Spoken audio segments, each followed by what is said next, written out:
ओवैसी साहब, G20 का आयोजन भारत की अध्यक्षता में हो रहा है। कितना गर्व एक भारतीय के तौर पर आपको अपने सीने में हो रहा है? नहीं, अब गर्व तो उस वक्त भी हुआ जब इंदिरा गांधी के ज़माने में नॉन अलाइंड मूवमेंट की कॉन्फ्रेंस हुई, कॉमनवेल्थ गेम्स हुए, एशियन गेम्स हुए, और G20 की जब बात करें 2002 में भी जब G20 नहीं था मगर फाइनेंस G20 के फाइनेंस मिनिस्टर्स की कॉन्फ्रेंस हुई। यकीनन ये बड़ी अच्छी बात है कि पूरे दुनिया के 19 ममालिक के, जिसमें यूरोपियन यूनियन तो एक यूनियन है, उन तमाम के लीडर्स आ रहे हैं। 75% ग्लोबल ट्रेड है, 80% GDP इन 18 कंट्रीज़ में है। अच्छी बात है। 60-70% पूरे विश्व का पॉपुलेशन भी इन्हीं G20 मुल्कों में। हाँ, बहुत अच्छी बहुत गर्व मुझे दिख रहा है आपके चेहरे पे इस बात पर। नहीं, गर्व अब जब आप छेड़ ही दिए बात को, गर्व उस वक्त होता जब मणिपुर में सिविल वॉर नहीं होती, गर्व उस वक्त होता जब महिलाओं के इस तरह की वीडियोस नहीं निकलते। तो ये जो हो रहा है, गर्व इस वक्त होता जब अब शी जिनपिंग भारत में आएंगे तो एक विक्टोरियस एलेक्जेंडर की तरह आएंगे कि वो 2017 में डोकलाम में हमको फंसा दिया और 2020 से हमारे डेप्सांग डेमचाक और 2000 स्क्वायर किलोमीटर बेड पर बैठे हुए हैं। तो इस पर भी खुशी होती, गर्व होता जब हम इन सब चीज़ों को करते, चीन को निकाल देते, डोकलाम से चीन को निकाल देते, मणिपुर में सिविल वॉर नहीं होती। मगर अब G20 हो रहा है। अंतर्राष्ट्रीय रिश्तों को अगर समझे तो जितना भी मतभेद हो, लेकिन आप देखिए कि रूस के भी फॉरेन मिनिस्टर आए और अमेरिका के भी आए। ऐसे मुल्क जो एक दूसरे से नजर नहीं मिलाना चाहते हैं, वो भारत में आकर आमने सामने हुए। अगर पुतिन आते हैं, बाइडेन आते हैं, तो हो सकता है आमना सामना हो जाए। यही तो खूबसूरती होती है ना ऐसे मंचों की।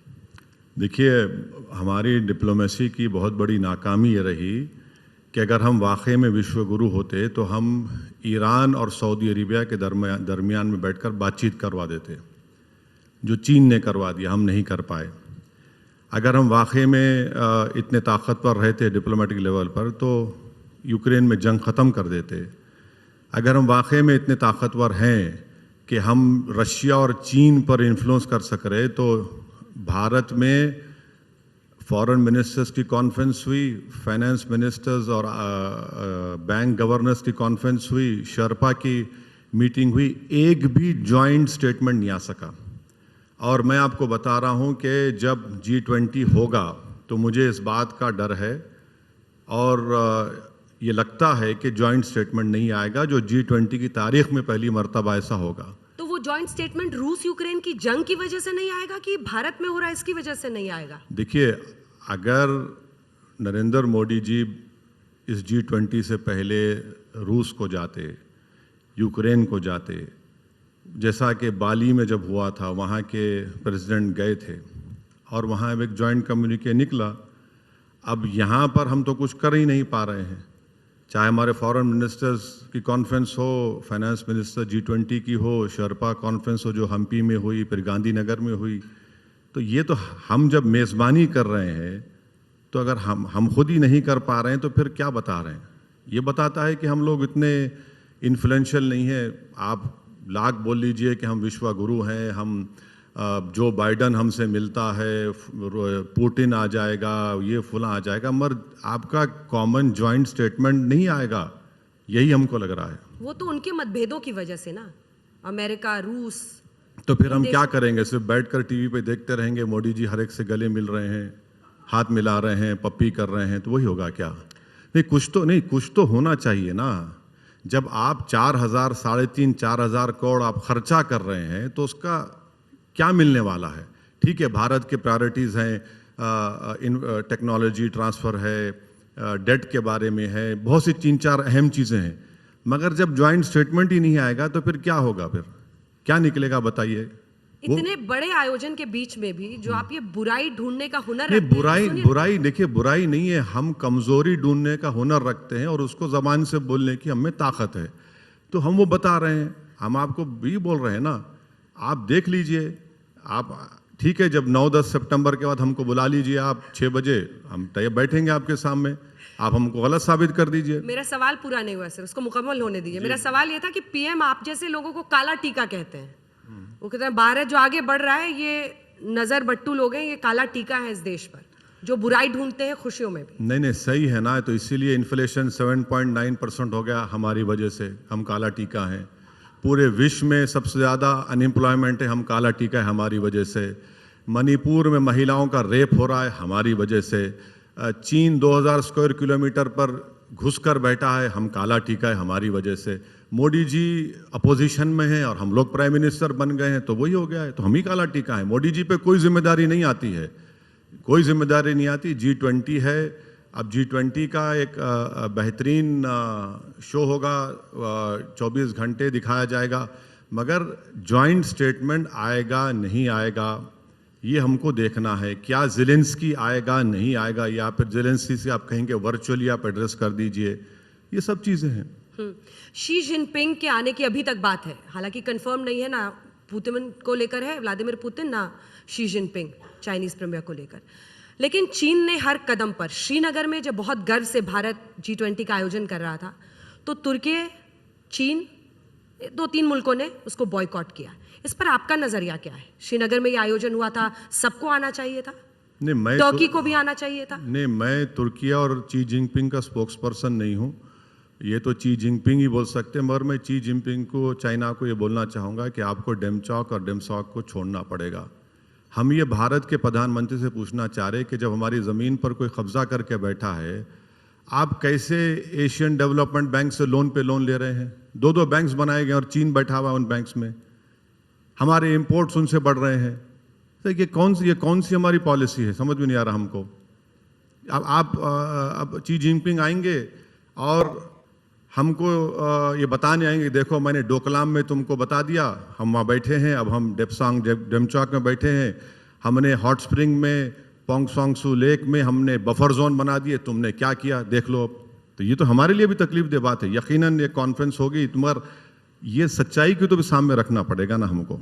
लेकिन आपने तुर्की पे नहीं बोला, मैंने तो आपको भारत का प्रवक्ता मानकर पूछा। नहीं, तुर्किया का भी नहीं आया तो मैं क्या करूं? आना चाहिए ना? नहीं, रजब तैयब अर्दोगान से पूछना चाहिए सरकार को क्यों नहीं आए, पूछना चाहिए। सऊदी अरेबिया के लोग नहीं आए उसमें, उनको ही पूछना। सऊदी अरब के भी, हाँ नहीं आए, वो भी नहीं आए। तो प्रॉब्लम ये हो जाता है कि हम क्यों जवाब दें इन मुस्लिम कंट्रीज की तरफ से, सो कॉल्ड। नहीं, लेकिन आप भारत की तरफ से तो कहेंगे ना कि उनको आना चाहिए था, हाँ, ये बॉयकॉट बिल्कुल गलत है, नहीं, श्रीनगर में बदलाव हुआ है। मैं तो ये कहूंगा कि जब इतने सब लोग आ गए तो चुनाव क्यों नहीं करा रही सरकार कश्मीर में? चुनाव करवा दीजिए ना। जब इन सब को लाकर दिखा रहे हैं, डल लेक की खूबसूरती दिखा रहे हैं, वाजवान खाना खिला रहे हैं, तो भैया चुनाव करा दीजिए ना। आप गए कि नहीं डल लेक? उसके हाँ, बाद मैं गया हूँ, 370 हटने के बाद। दो मरतबा गया हूँ। एक मरतबा डॉक्टर मनमोहन सिंह के ज़माने में ऑल पार्टी डेलीगेशन में गया, दूसरी मरतबा जनाब लेट अरुण जेटली और लेट मोहतरमा सुषमा स्वराज, सब हम लोग गए थे। 370 हटने के बाद कह रही हूँ मैं। 370 हटने के बाद तो नहीं गए हैं, मगर उस ज़माने में गए थे। अब देखिए, सब आपने हटा दिया ना, जब सब अगर वहाँ पर सब कुशल मंगल है, सब खुश हैं, तो चुनाव क्यों नहीं कराते? करा दीजिए चुनाव, क्यों नहीं कराते चुनाव आप? अब तो आपने डिलिमिटेशन भी ऐसा कर दिया कि जम्मू में सीटें बढ़ा दी, कश्मीर में कम कर दिया, तो करा दीजिए चुनाव। आप कराते क्यों नहीं चुनाव? और वहाँ पर इस महीने में कई आतंकवादी आकर हमला किए पाकिस्तान से, फिर भी आप बोल रहे, सरकार बोल रही कि वहाँ पर अमन कायम हो गया। मुस्लिम देशों के साथ मैं G20 पर ही फोकस रखना चाहती हूँ, चुनावी सवालों पर, पॉलिटिक्स पर बाद में आएंगे। क्या आपको लगता है प्रधानमंत्री नरेंद्र मोदी का रुतबा एक नेता के रूप में, आप अभी से मुस्कुराने लगे, एक नेता के रूप में पूरे विश्व में उभरा है, बढ़ा है भारत का कद? मुस्लिम देशों के साथ हमारे संबंध अच्छे हुए हैं, हमने रूस से भी व्यापार किया, कच्चा तेल सस्ता खरीदा, हम अमेरिका से भी रिश्ता रख पा रहे हैं, हम यूक्रेन में भी दवाइयाँ भेज रहे हैं। तो पहले रूस से शुरू करते हैं।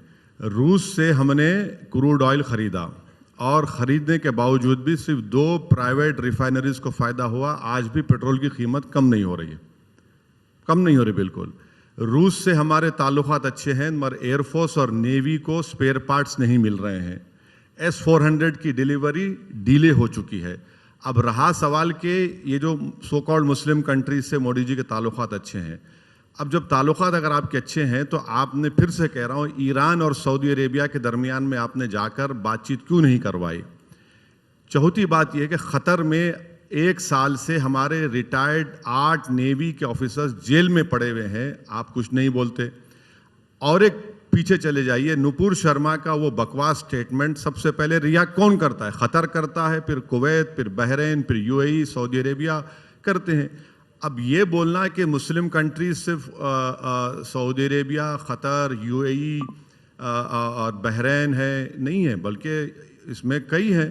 मगर अगर आप बोलेंगे कि इन्हीं पर तवज्जो ली जाए, गलत है। हाँ, ये बात सही है कि इस साल $113 बिलियन का फॉरेन एक्सचेंज 10 कंट्रीज से आया, जिसमें से 5 ये वेस्ट एशिया के या ये आपने जीसीसी पहली कंट्रीज से अच्छी आए। बात बोली है इस इंटरव्यू में। हाँ, लोग मेहनत करके भी जा रहे हैं ना, मोदी जी का कोई रोल नहीं है उसमें, आपको गलतफहमी हो रही है। वहां पर जितने लोग हैं वो बेचारे 15-14 घंटे, 18 घंटे काम करके भारत को पैसा भी जा रहे हैं, मोदी जी की वजह से नहीं है। वो वहां पर रहकर काम करते हैं, मेहनत करते हैं और पैसा भी जा रहा है। यूएस से आ रहा, यूएई से आ रहा, Singapore, Australia, Qatar, Kuwait, Saudi Arabia, जिसमें से 5 ये जीसीसी कंट्रीज़ हैं। सबसे ज़्यादा $113 बिलियन अभी हमारे देश को आया है। G20 के आयोजन के बाद 5 या 6 महीने का काउंटडाउन चुनावों के लिए बचेगा। अविश्वास प्रस्ताव में हम लोगों ने आपका भाषण सुना और आप तो खैर ओवैसी जी हैं, एक को दुकानदार कह देते हैं, एक को चौकीदार कह देते हैं। झूठ नहीं कहा, सही कहा मैंने, ये बिल्कुल सही है। क्योंकि एक दोनों भी जो है, चाहे दुकानदारी या दुकानदार हो या चौकीदार, मोहब्बत की दुकान खोल रहे हैं वो। हाँ, जो भी है। तो जब अगर मुसलमानों पर, ईसाइयों पर जुल्म होता है तो दोनों मुंह नहीं खोलते, दोनों एक लोग मुंह नहीं खोलते। जब यूएपी का कानून अमित शाह लेकर आए 2019 में, उसको और गंदा किया गया तो कांग्रेस ने सपोर्ट किया, दुकानदारों ने सपोर्ट किया, और उसी वजह से 83 साल का बूढ़ा जेल में मर गया, मौत की आगोश में चला गया। वो तड़पता रहा, बोलता रहा कि मुझे घर जाना है, मुझे एक सिपर दे दो, उसको नहीं मिला। तो ये बिल्कुल उनकी पॉलिटिक्स यही है। वो दुकानदार में मोहब्बत की बात करेंगे और उनके एक्स मुख्यमंत्री और मध्य प्रदेश के लीडर कहते हैं कि हिंदू राष्ट्र है भारत। तो यही तो इनका दोगलापन है, यही तो इनकी धोखा देते हैं उन तमाम भारत के लोगों को जो एक हकीकी मानों में प्लुरलिज्म, डाइवर्सिटी को मानते हैं। तो ये दोनों का एक सेटिंग है, दुकानदार की भी सेटिंग चौकीदार से, चौकीदार की भी सेटिंग दुकानदार से है। तो फिर जीते कौन 24 में? आपने तो सबसे बैर कर लिया, तो नहीं, क्या आपको हल क्या दिखता है? ओवैसी साहब पीएम बनेंगे क्या? नहीं, मैं ना दुकानदार हूँ, बन सकता हूँ, ना चौकीदार बन सकता हूँ। मेरे मुकद्दर में लड़ना लिखा है, मैं लड़ता रहूँगा। मगर देश की जनता को ये देखना पड़ेगा कि क्या कोई तीसरा विकल्प आपके पास है या नहीं, और उस तीसरे ऑप्शन को देखने की बहुत ज़रूरत है। ये लोग तो खामोश बैठे हैं ना, नूह में इतने बड़े डेमोलिशंस हुए, कुछ नहीं बोलते।